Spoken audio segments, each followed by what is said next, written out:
지난 한 주간 이스라엘과 중동 소식입니다. 6월 25일 러시아군이 전투기를 이용해 시리아 반군이 장악하고 있는 시리아의 이들리브주를 폭격했습니다. 이번 공격으로 도시 내 농산물 시장이 심각한 타격을 받았고 민간인 9명을 포함해 13명이 숨지고 30여 명이 다쳤습니다. 시리아 정부는 이번 폭격과 관련해 지난 수일간 하마와 라타키아 지역에서 반군이 시행한 드론 공격에 대응하기 위해 러시아군과 협력한 것이라고 주장했습니다. 6월 26일 이스라엘군과 팔레스타인 무장 세력 간 잦은 충돌로 인해 긴장이 고조된 가운데 서한 북부 제닌에서 이례적으로 이스라엘을 겨냥해 로켓 2발이 발사됐습니다. 이스라엘을 겨냥한 로켓 공격은 무장정파 하마스가 통치하는 가자지구나 헤즈볼라의 영향권 아래 있는 레바논 남부에서 이뤄져 이번 서한지구 로켓 발사는 매우 이례적인 일입니다. 이 로켓은 이스라엘 영토까지 도달하지 못하고 분리장벽 인근에 떨어졌으며 사상자도 발생하지 않았습니다. 6월 27일 이슬람 최대 행사인 메카 성지 순례를 위해 올해 180만 명 이상이 사우디아라비아를 방문한 것으로 나타났습니다. 이 중 18만 4천 명이 사우디인이었고 나머지 신자들은 해외에서 왔으며 남성은 97만 명, 여성은 87만 5천 명인 것으로 나타났습니다. 올해는 지난 3월 이뤄진 사우디-이란 외교 정상화로 이란인 성지 순례객 8만 6천 명도 사우디를 찾았습니다.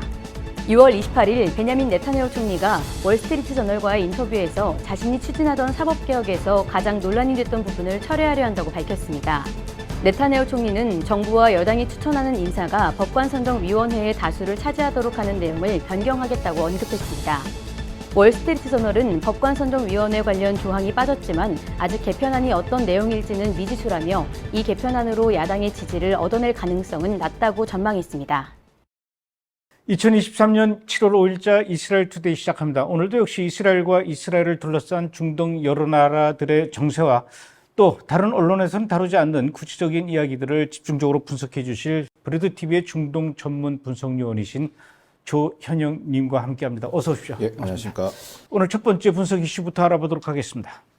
이스라엘 주재 우크라이나 대사관이 이스라엘 정부가 러시아와 긴밀한 협력의 길을 걷기 시작했으며 사실상 친러 태도를 보였다고 주장하는 성명을 발표했습니다.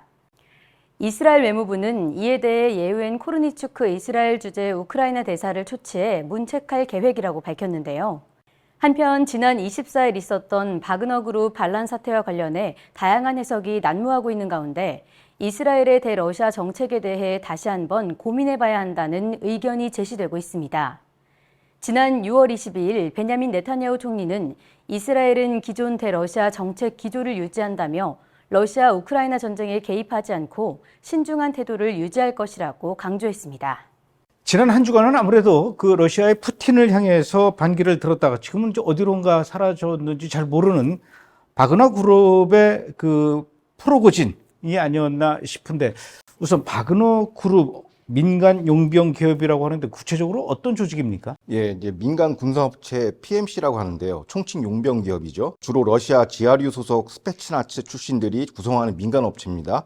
그러니까 여기서 러시아 지하류는 뭐 한다냐면 정찰 총국이라고 그래요. 그러니까 우리로 치면은 기무사와 정보사를 합쳐놓은 특수부대죠.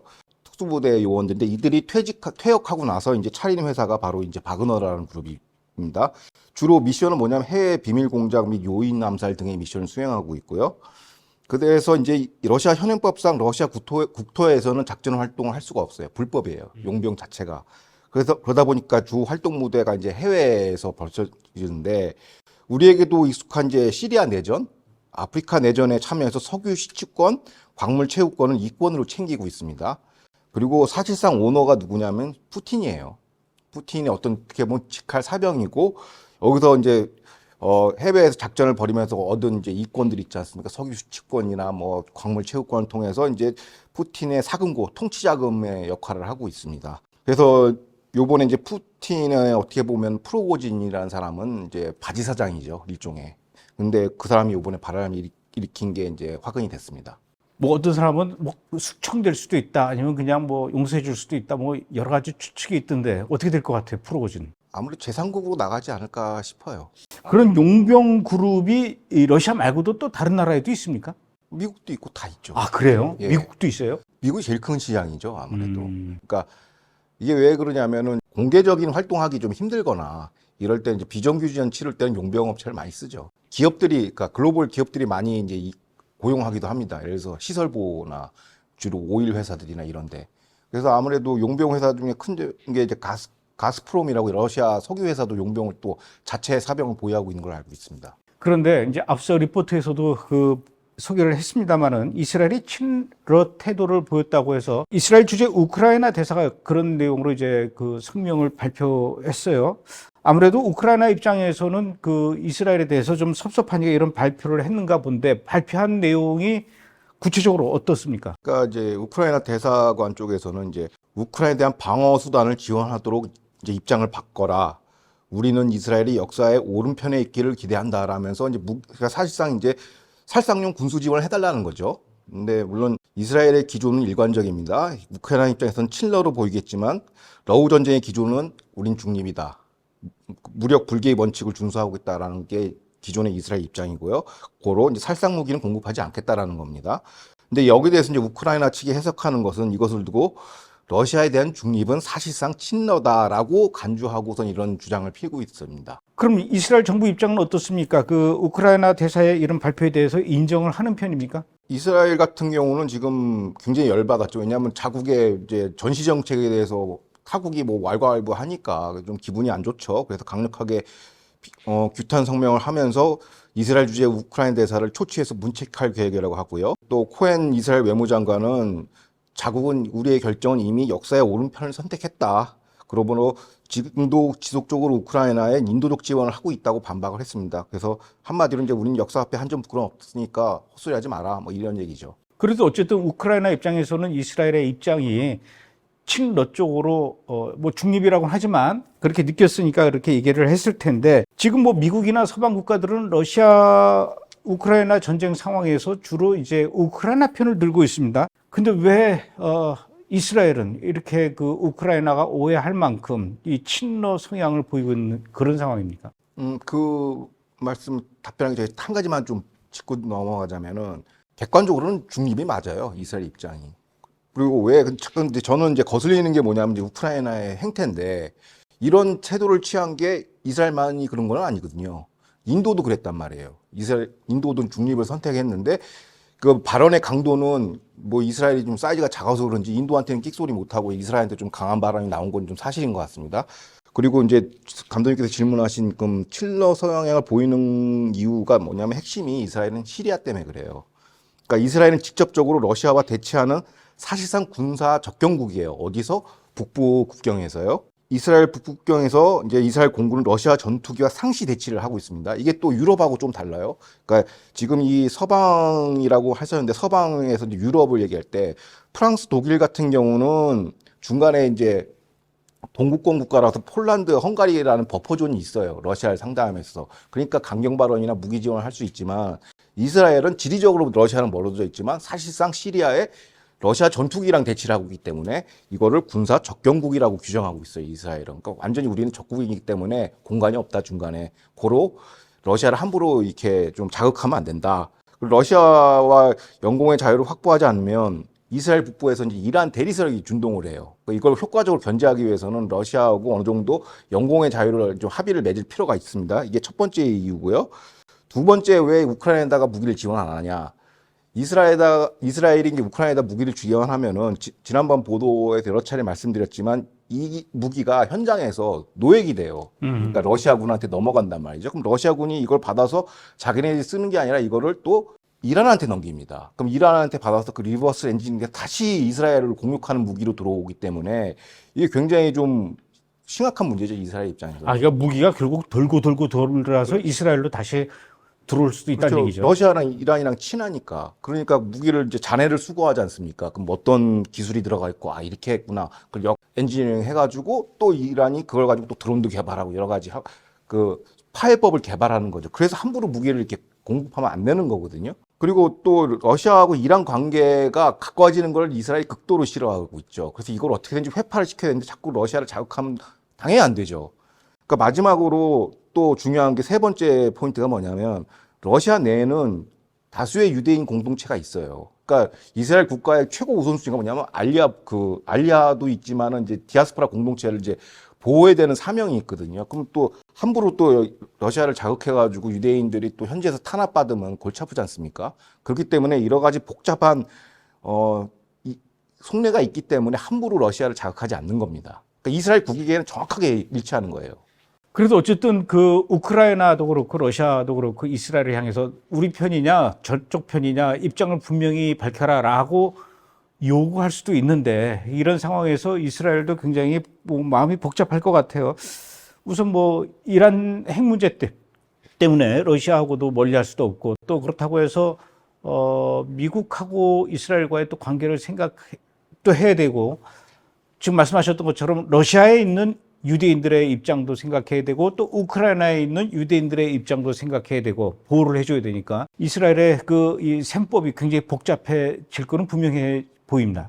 그러니까 이제 이스라엘 안보 정책을 이제 자세히 관찰해 보면 핵심이 이란 핵을 중심으로 이게 모든 안보 로직이나 셈법이 전개되고 있어요.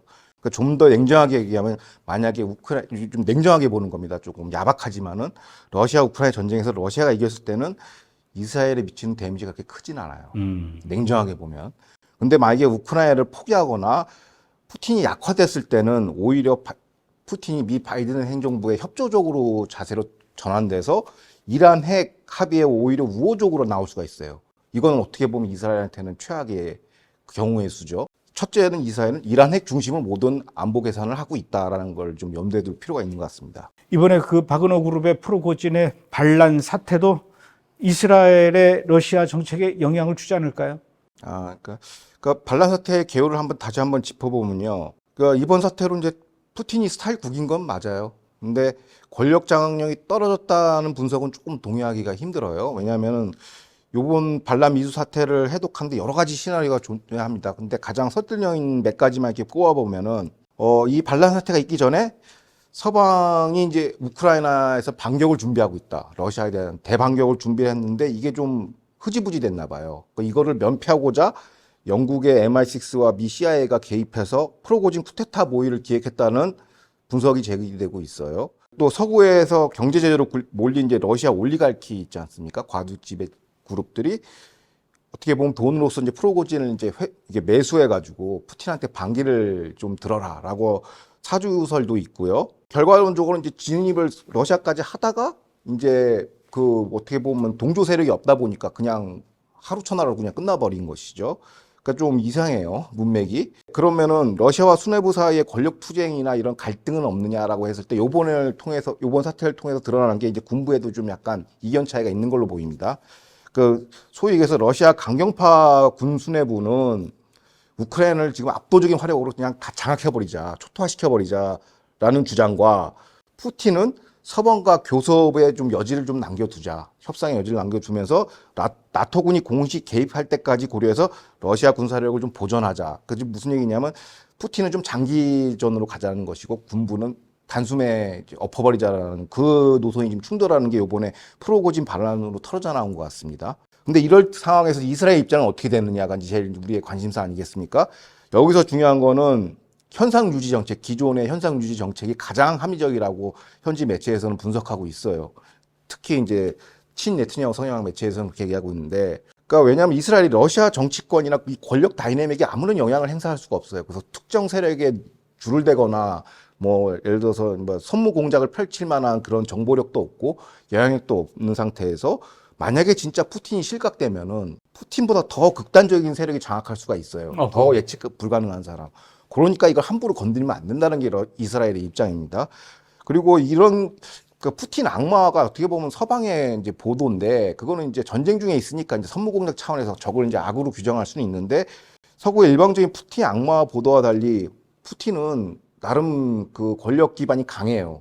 그러니까 요번을 통해서 이제 아우라가 좀 깨지긴 했지만은 그래도 러시아 정교회라는 그 종교적 기반의 지지를 받고 있고 군 정보 당국의 지지를 받고 있고 그 다음에 러시아 일반 중산층들의 그 현지 매체의 그 여론조사를 보면 한 70-80% 높은 지지를 받고 있어요. 그러니까 권력 기반은 아직은 단단해요. 그렇기 때문에 그나마 푸틴이 가장 합리온건적이라는 것이에요. 비교를 하자면 상대적으로. 그러다 보면 더 이상한 사람이 들어오면 이건 뭐 예측 자체가 안 되는 거니까. 그래서 더 안보적인 위협이고 셋째는 아까 좀 말씀드린 것처럼 러시아 이란 관계를 어떻게 약화시키는 게 주요 핵심 미션이고 이스라엘 입장에서는 또 그다음에 알리아에 대한 그 러시아 디아스포라 공동체 입장이기 때문에 기존 정책 기조를 유지하는 게 이스라엘의 입장입니다. 요 프로고진으로 경고만도하지 않는 게 이스라엘의 입장이라고 얘기하고 있습니다. 그런데 지금 또 바그너 그룹이 벨라루스에 지금 또 진을 치고 있다고 그래가지고 우크라이나도 굉장히 긴장하고 있는 것 같아요. 바그너 그룹은 그러니까 수익 구조가 이게 용병의 회사예요. 그러니까 돈이 들어와야 돼요. 돈이. 그러니까 돈이 어떻게 들어오냐? 뭐 시리아 같은데 내전에 참여해서 시리아 그 가스 유전 그거에 뭐 퍼센티지를 먹는다든지 아프리카 가서 이게 돈이 돼야 돼요. 근데 러시아 전쟁은 돈이 안 돼요.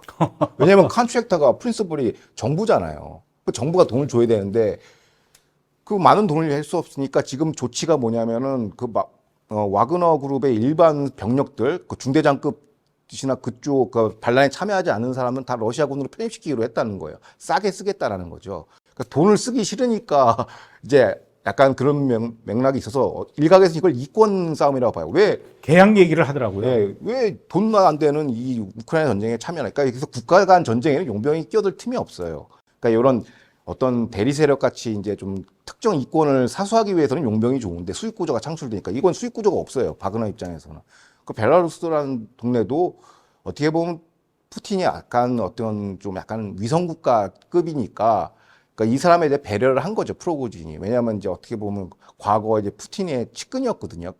가방 못 차는 사람이었으니까 거기 가서 좀 있다가 좀 분위기 좀 다시 나와라 이런 거죠. 일종의 귀향사이라고 저는 해석하고 있습니다. 그렇게 위협적인 건 아니군요. 그건 예, 또. 예, 알겠습니다.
이제 두 번째 분석 이슈 알아보도록 하겠습니다.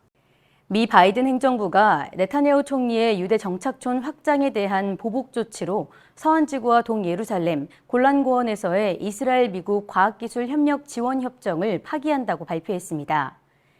미 국무부는 1967년 이전에 설정된 그린라인 외 지역에서 이스라엘 미국 과학기술 지원 양자 협정은 미국의 대외 정책 기조에 부합하지 않는다고 밝혔는데요. 여기서 그린라인은 1949년 1차 중동전쟁으로 구획된 휴전선으로 1967년 2차 중동전쟁을 통해 이스라엘이 재탈환한 골란고원, 동예루살렘, 서한지구와 가자지구는 이에 해당되지 않습니다. 이에 대해 테드 크루즈 미 공화당 상원 의원은 이번 조치를 반유대 차별로 규정하고 바이든 행정부를 맹렬하게 비난하고 나섰습니다. 조 바이든 미국 행정부가 이제는 아주 본격적으로 이스라엘과의 관계 청산 단계로 들어간 게 아닌가 싶은데요. 미국이 어떤 부분에서 왜 이스라엘과 이렇게 거리두기를 하려고 하는 것입니까? 그러니까 이제 철저하게 이제 미 바이든 행정부 입장에서는 이스라엘이 이제 미운 거죠. 그러니까 뭐가 가장 눈에 거슬리냐면 서한지구 테러를 과잉 진압한 거 당연히 해야 되지만 그다음에 유대 정착민이 팔레스타인 마을을 이제 습격하고 공격하고 방화 저지른 거 이게 눈에 거슬리는 거고 세 번째는 네타냐후 총리의 이런 상황에서 유대인 정착종 확장에 대한 이제 그 선언에 대한 보복 조치로 이제 어떻게 이거를 이제 골탕을 내릴까라고 이제 보복 조치를 강구하다가 핑계거리를 찾다가 이제 최근에 이제 이스라엘, 미국이 양국이 맺은 과학기술 협력 조약을 이제 파기하기로 했습니다. 그러니까 이게 뭐냐면 미 국무부의 그 워딩을 보면은 1967년 이전에 설정된 그린라인 지역에서 이스라엘, 미국 과학기술 양자협정은 미국의 이제 대외 정책 기조에 부합하지 않는다라고 해서 이제 파기를 했는데요. 자, 그럼 여기서 그린라인이 뭐냐면 그린라인은 1949년 1차 중동 전쟁으로 구획된 휴전선입니다. 그 이후에 이제 67년에 2차 중동전쟁이 있지 않았습니까? 거기서 이스라엘이 골란고원, 동예루살렘, 서안지구, 가자지구를 재탄환했죠. 근데 이거는 영토로 승리 안 하고 그 전에 구획된 선으로 한다. 그래서 이 선 외곽에 있는 지역에서는 미국과 이스라엘이 이제 어떤 외교적인 관계를 맺을 수가 없다. 성립이 안 된다. 조약이. 고로 이 과학 협정을 파기한다라고 얘기를 했습니다. 그래서 이제 그런 이제 유권 해석을 내놓은 것이죠. 그런데 이번에 미국이 문제 삼은 그 유대 사마리아 지역은 이미 도널드 트럼프 대통령이 이스라엘 땅이다라고 인정했던 부분이에요. 그러면 이것도 이번에 완전히 그 무효화시키겠다 이런 얘기입니까? 예, 결론부터 얘기하면 예스가 맞고요. 1978년 이제 서한지구는 국제법에 불일치한다 해서 유대인 정착조는 불법이라고 규정하면서 계속 연장해 왔어요. 이른바 헨셀 보고서라고 그러는데 그가 계속 유지되다가 이제 2019년 트럼프 행정부 들어와서 이걸 엎어버렸습니다. 그래서 폼페오 닥트린이라고 하는데 유대 사마리아 지역은 이스라엘 영토로 인정하는 선언이었죠. 그래서 그 연장선에서 트럼프 행정부는 미 대사관 예루살렘 이전하고요. 골란고원 이스라엘 귀속시키고요.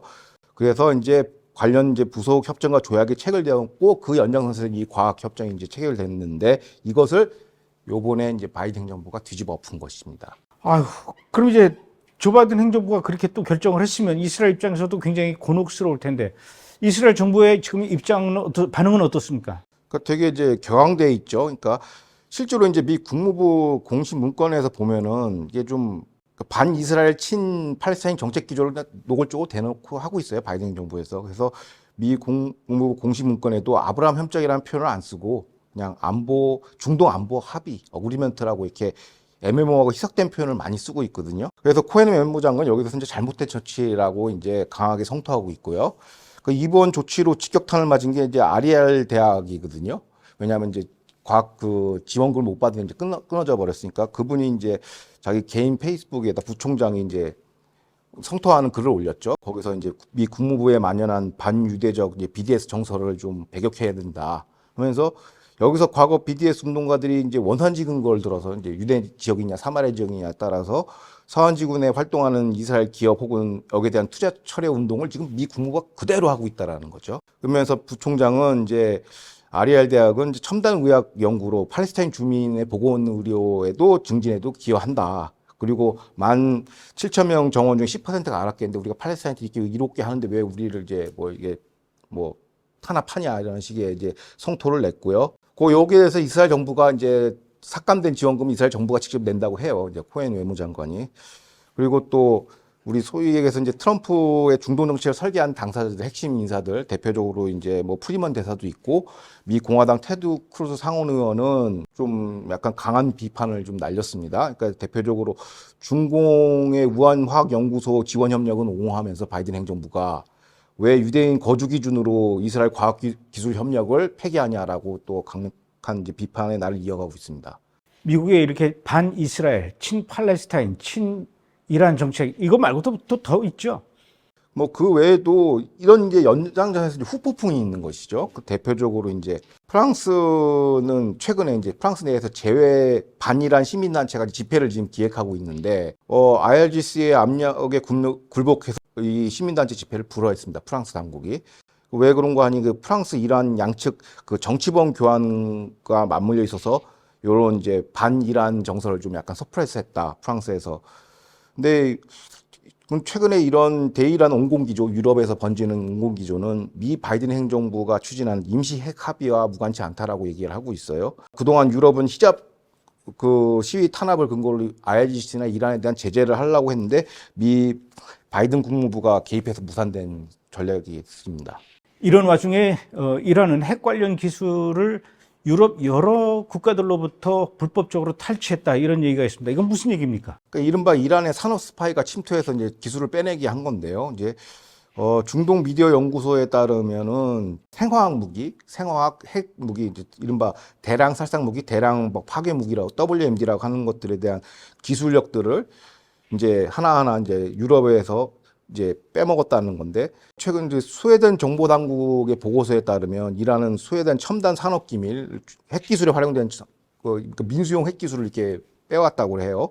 그리고 또 매체는 이제 네덜란드, 독일에서도 핵 기술과 포함해서 이제 발사체, 탄도, 장거리 미사일 탄도 발사체 연구까지 탈취한 것으로 이제 드러났습니다. 이란은 뭐 그렇게 불법적으로 탈취하는 게 뭐 늘상 있는 일이니까 그렇다 치지만 좀 그 유럽 국가들도 관리를 좀 잘하지 그랬어요. 근데 이거에 대해서 제재를 하려고 그러는데 이제 미국이 아이 참.